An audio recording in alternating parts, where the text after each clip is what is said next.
Rowdy rocket ராஜா நெல்லை நீதிமன்றத்தில் விசாரணைக்காக ஆஜர்படுத்தப்பட்டிருக்கிறார். அது குறித்த அண்மை செய்தி.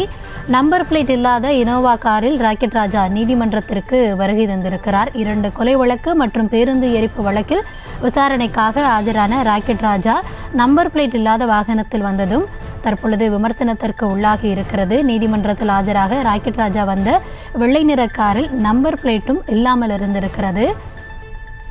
நெல்லை நீதிமன்றத்தில் விசாரணைக்காக ராக்கெட் ராஜா ஆஜரான நிலையில் அவருடைய காரில் நம்பர் பிளேட் இல்லாமல் இருந்ததும் குறிப்பிட்டு பார்க்க வேண்டிய விஷயமாக மாறியிருக்கிறது. பிரபல ரவுடி ராக்கெட் ராஜா நெல்லை நீதிமன்றத்தில் விசாரணைக்காக ஆஜரான பொழுது நம்பர் பிளேட் இல்லாத காரில் வந்தது தற்பொழுது விமர்சனத்திற்கு உள்ளாகி இருக்கிறது.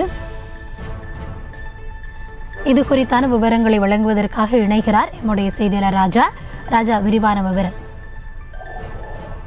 கௌதமி, நெல்லை மாவட்டத்தில் 3 வழக்குகளில் ஆஜராக ராக்கெட் ராஜா திருநெல்வேலி நீதிமன்றத்திற்கு வருகை தந்தார். இந்த வழக்கில் ஆஜராக பணங்காட்டுப்படை கட்சியின் ராக்கெட் ராஜா நெல்லை 2வது நீதிமன்றத்தில் சுரேஷ்குமார் முன்பாக ஆஜர்படுத்தப்பட்டார். இந்த வழக்கானது பாளையங்கோட்டையைச் சேர்ந்த தனியார் கல்லூரி பேராசிரியர் செந்தில்குமார் கடந்த 2018ஆம் ஆண்டு படுகொலை செய்த வழக்கு மற்றும் கடந்த 2012ஆம் ஆண்டு நாங்குநேரியில் பஸ் நிறுத்தத்தில் செய்த கொலை வழக்கு மற்றும் சாலைத்து பகுதியில் அரசு பேருந்தை எரித்த வழக்கிற்கும் நேரில் இன்னைக்கு ஆஜர்படுத்தப்பட்டிருக்கிறார்.